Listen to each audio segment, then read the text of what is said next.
Hi, and welcome back to my series of short talks on disability, austerity and welfare policy, based on my book, Second Class Citizens.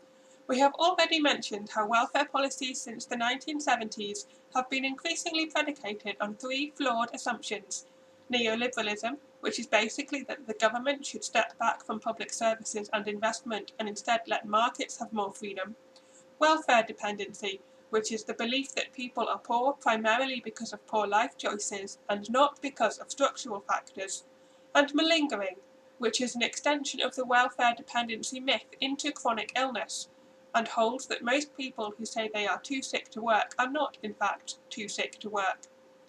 We looked last time at the rise of neoliberalism in the 1970s and especially from the 1980s.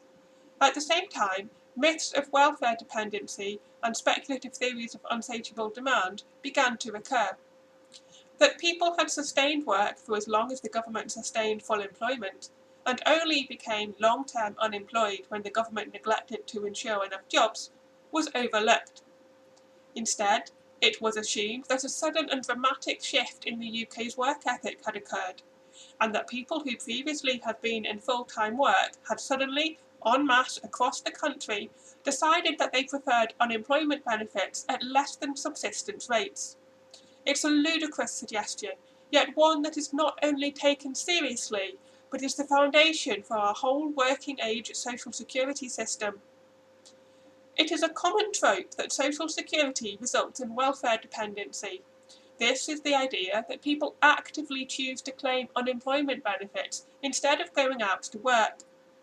It includes the assumption that not just individual people do this, but entire areas of the country are filled with people who choose, and teach others to prefer, benefits to paid work.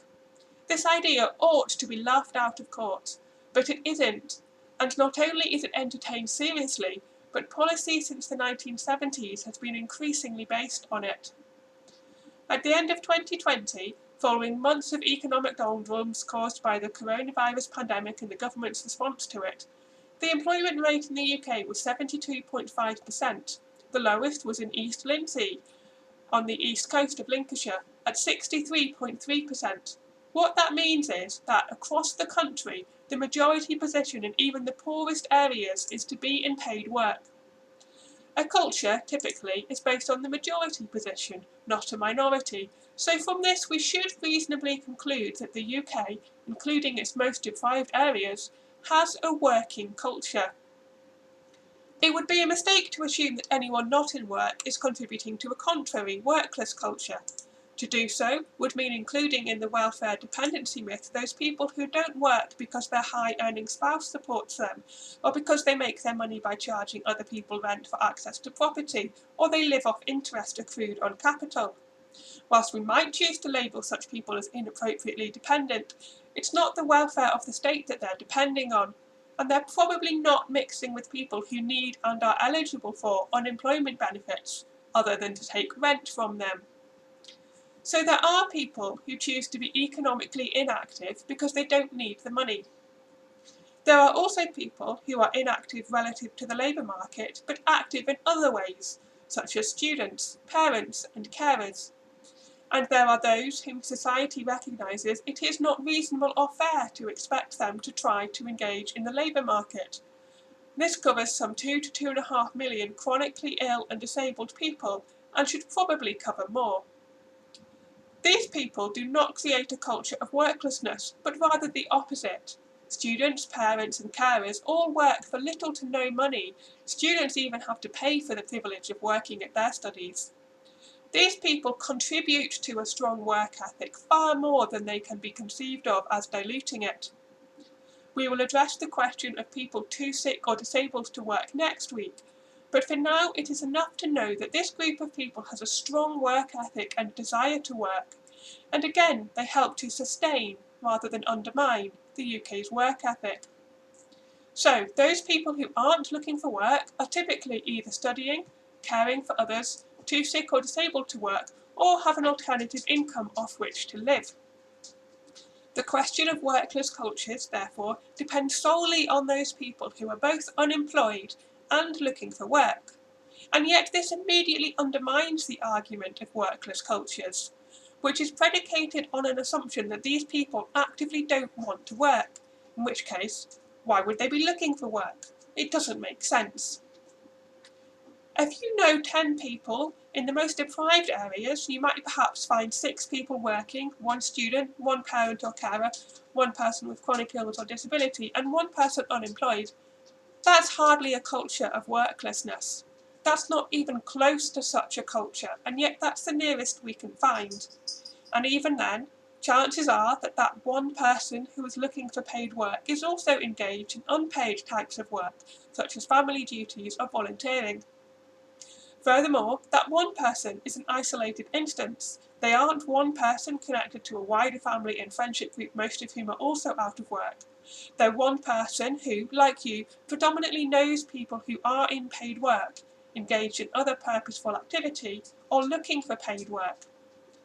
The Joseph Rowntree Foundation has helped us out on this, with right-wing politicians and pundits continuing to trot out the myth of workless cultures, aided and abetted as they are by some of the professionals who work in deprived locations. The JRF specifically set out to find such worklessness, as was repeatedly reported, yet rarely demonstrated. So they went to the social workers, the job centre staff, community and youth workers, GPs and more, and they asked them to point out which precise families they were talking about when they said that they knew of generational worklessness. Asked for specifics, the professionals couldn't come up with answers. Joseph Rowntree report that, when pressed, interviewees clarified that when they referred to families who had never worked, they meant individuals from the same family who had experienced extensive unemployment, often coupled with other social or health problems, and did not in fact mean actual multiple generations of worklessness, or that they imagined that such families existed, but had never dealt with them personally. So it turned out that the imagined families did not exist, and the so-called workless families in fact all had experience of work. It is deeply unfair to malign as workless those families where the older generations are often battling with long-term health problems and multiple disadvantage and have had past experience of work, whilst their adult children have only recently left school and are trying to find work in areas where there aren't enough jobs for everyone. The data is very clear. People want to work. The Social Exclusion Unit reported in 2004 that there was no culture of worklessness that separates areas of high unemployment from those with low unemployment. Fletcher et al. In 2008 found the same. Shieldbeck et al. 2012 point out that these unemployed people work hard, caring for children and family members, in education or training, or even in voluntary work. MacDonald and Marsh talked to young adults and teenagers and found that they are committed to work even as they know they're unlikely to get a decent job with a career. The Prince's Trust reported the same in 2010. And in my own research, the cry I hear again and again from people who are too sick to work and people desperately trying to maintain work because they can't get benefits despite their illness is that they want to work. They want the dignity of earning their own income and giving something back. They hate benefits. Yet we're constantly told that we're work-shy, lazy malingerers. There are no cultures of worklessness.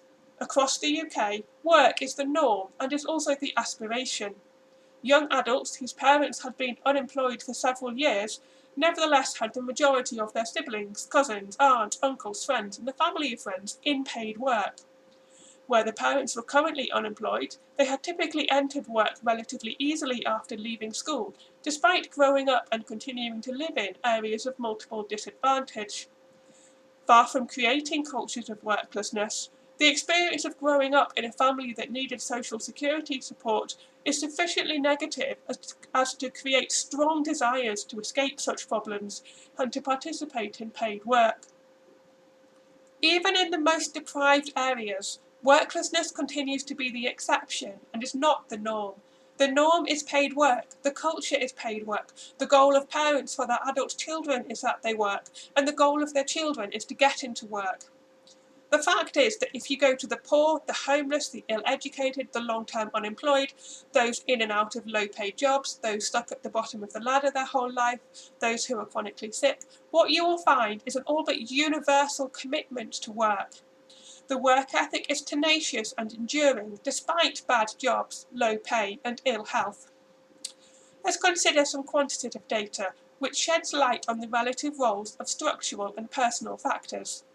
Looking at sons and fathers, those sons whose fathers were workless when they were 11 or 16 experienced more unemployment than those whose fathers were in work at those times. But this effect can be completely overridden by making sure that there are enough jobs for everyone. In tight labour markets, unemployment experienced by the father is not associated with increased time spent unemployed by the son. So we know that structural factors are enough to eradicate this impact of the father's employment history on the son's employment. As we know from what I said earlier that there are no cultures of worklessness, the likely explanation is that children from families with more experience of unemployment also experience other disadvantage, such as lower educational attainment or living in an area with low jobs. And this is despite their psychological attachment to work. So these people get left behind. It is inevitable when there aren't enough jobs that someone gets left behind. So it is imperative that the government ensures that there are enough jobs for everyone in the places where people live. You can see this in the book Disconnected Youth. One of the biggest differences between who escaped the impact of teenage truancy and who didn't was whether or not someone got a job. And getting a job wasn't all that tightly linked to performance at school. This was a well-known fact for the young adults interviewed for the book. Getting 5 A's at GCSE did not get you out of poverty and dead-end insecure jobs. This made it difficult for teenagers to commit to hard work at school. They regularly saw that nothing was achieved by it, because decent jobs weren't routinely available for people to go into after education. The interviewees were often ambivalent about school.